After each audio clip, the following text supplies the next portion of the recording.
What is going on, y'all? It is the Caveman back at it again with another video. And now that the NFL draft is all set in stone, I decided why not talk about the biggest winners that came out of the NFL draft this weekend. Quick disclaimer, I'm not going to mention anything about the Bills because I will have videos coming out about the Bills and their draft as a whole later on this week. So I'm just going to talk about the rest of the NFL. Of course, as always, before I do so, Mott's applesauce, you cannot go wrong with your milk. Like, as always, you just can't go, you can't. Like, how do you go wrong with Mott's applesauce? You just don't. Y'all just know the drill. Make sure you eat your Mott's. Maybe one day they'll realize how much I love their damn applesauce. The teams I'm about to talk about are not in any sort of order or anything. They're just teams that I thought came out of the weekend looking pretty damn spiffy. And if you couldn't tell by the bandanas, the first team I'm going to talk about is the Chicago Bears. So I'm going to throw all of their draft picks up right beside my head here. And obviously the biggest move that the Chicago Bears made in this draft was moving up to draft Justin Fields. That was something I just did not expect Ryan Pace to be able to do. The Chicago Bears are notorious for having a revolving door of average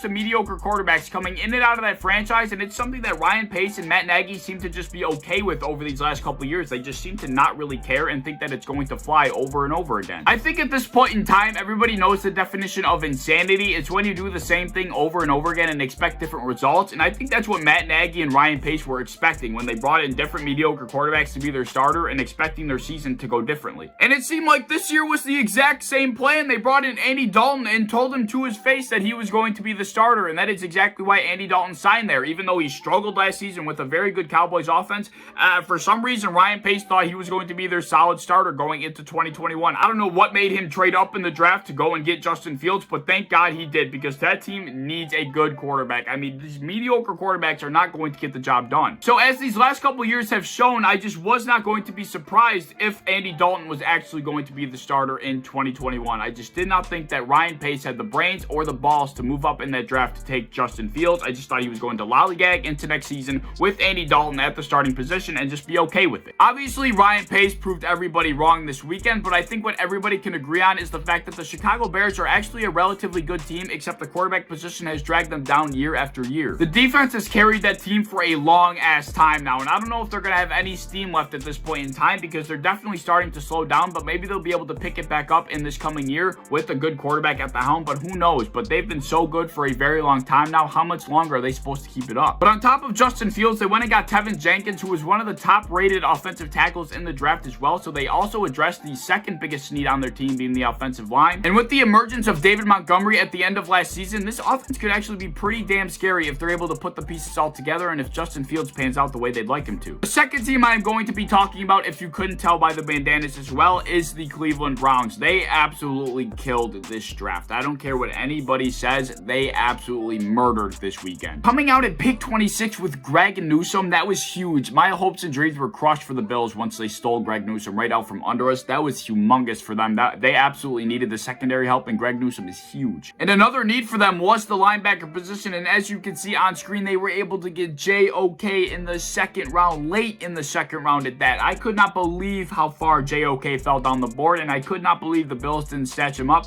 There had to be something going on with him, but until that comes out, I am a firm believer in J.O.K., and I cannot believe he fell as far as he did. So those two picks alone were so freaking solid, but then they went out and got Anthony Schwartz as well. The wide receiver position was absolutely a need for them. They really don't have a solidified guy. I mean, Jarvis Landry, kind of. Who knows what the future holds for Odell Beckham Jr., but, you know, if we don't include him, they really have a very interesting wide receiver room. It's a bunch of kind of average guys. I just love when a team goes into a draft and they address their biggest needs right in a row, one after another, and that is exactly what the Cleveland Browns did. Obviously, that's what every team tries to do, but I feel like there were a lot of teams in this draft that kind of lollygagged in the first couple rounds. It took some guys that were considered the best player available, or they did something that I just didn't completely agree with. But the Cleveland Browns were certainly not one of those teams. They went in there and got exactly who they wanted at the positions they absolutely needed them for, and I could not love their draft anymore. I really couldn't. The next team that definitely killed this weekend, and I know everybody knows it, is the Los Angeles Chargers. Holy hell, did they kill this draft. The Los Angeles Chargers came out of this draft looking absolutely spiffy, and I'm not going to call them Super Bowl contenders. I'm not going to go that far,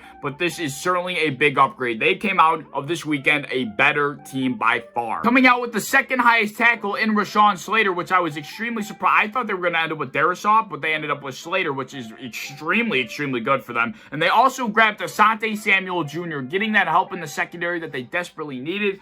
They absolutely killed this draft. They got a cornerback that I also want. Like, I love these cornerbacks that these teams drafted, and the Bills just didn't draft, and I'll get to that in a video later in the week. But anyway, they absolutely killed this draft. They also went out and got a wide receiver by the name of Josh Palmer. I'm gonna be completely 100% with y'all when I say that once it got like halfway through the third round, I truly did not know many of the guys being taken off the board. I only did my intense research on the guys in the first few rounds. I'm not some draft guru. I usually never look into the draft. I really never ever do. I don't do mock drafts. I don't get involved with the draft. This is the first year I ever have. So I did my research on the guys in the first few rounds, and that's where I stopped. This isn't a draft channel. This isn't a college channel. I really don't care about college football for the most part, but you know, this is the first year I did my research, and I didn't go much further beyond the first couple rounds. So I'm not going to sit here and act like Josh Palmer is some sort of diamond in the rough, because I truly don't know if Josh Palmer is going to be any good. I just saw a team in the Los Angeles Chargers that was addressing a position they absolutely needed, and that is what they did. And that is why I like their draft so much, because they just addressed position after position that they needed direly. With that being said, they also took a tight end at the end of the third round as well, which they also needed desperately because they lost Hunter Henry to the Patriots in free agency. So hopefully he's able to fill in that role as well. Probably nowhere near as well as Hunter Henry, at least in the first couple of years,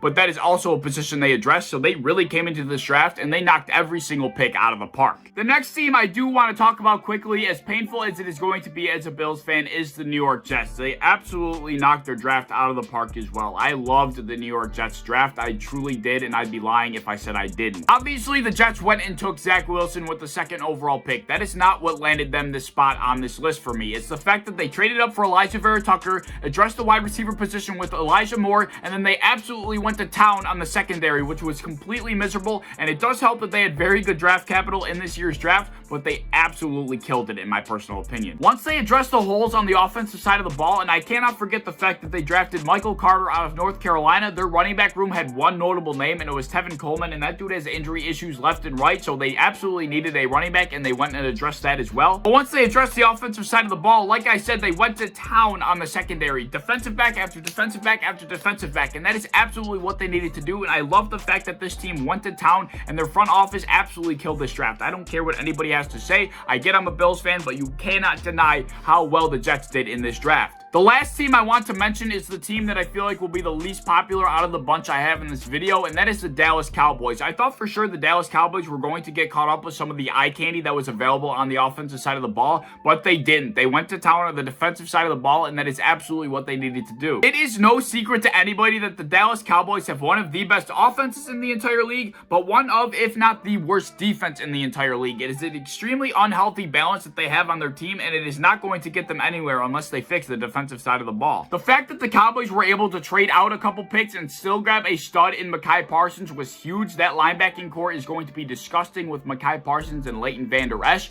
and they also were still able to address their cornerback need with Kelvin Joseph, which was huge for them as well. And then the rest was history for the Dallas Cowboys. Defense, defense, defense, defense was the name of this weekend for the Dallas Cowboys, and you cannot write it up any better for a team that just absolutely needed the help on that side of the ball. There actually are two teams that I wanted to mention that unironically have the same color scheme that I wanted to talk about because I thought they had very good drafts, but for one reason or another, I just couldn't add them on this list, but I still wanted to talk about them as honorable mentions. The first team I wanted to quickly talk about was the New York Giants, and you're probably thinking, how in the hell could you not like the New York Giants draft? And I just truly did not understand or like the fact that they went with Kadarius Toney with the 20th overall pick. In my personal opinion, I think you could get by in the NFL with two good wide receivers, especially when you have an elite run game like the Giants do with Saquon Barkley, but they also have three good wide receivers, and they still took a fourth in this draft. If they were going into this draft with just Sterling Shepard and Darius Slayton, okay, fine. Kadarius Toney makes sense, but the fact that they added Kenny Galladay in the offseason as well, and they still drafted this kid, it does not make sense to me, and nobody can sell me on the fact that this is a good draft pick. I just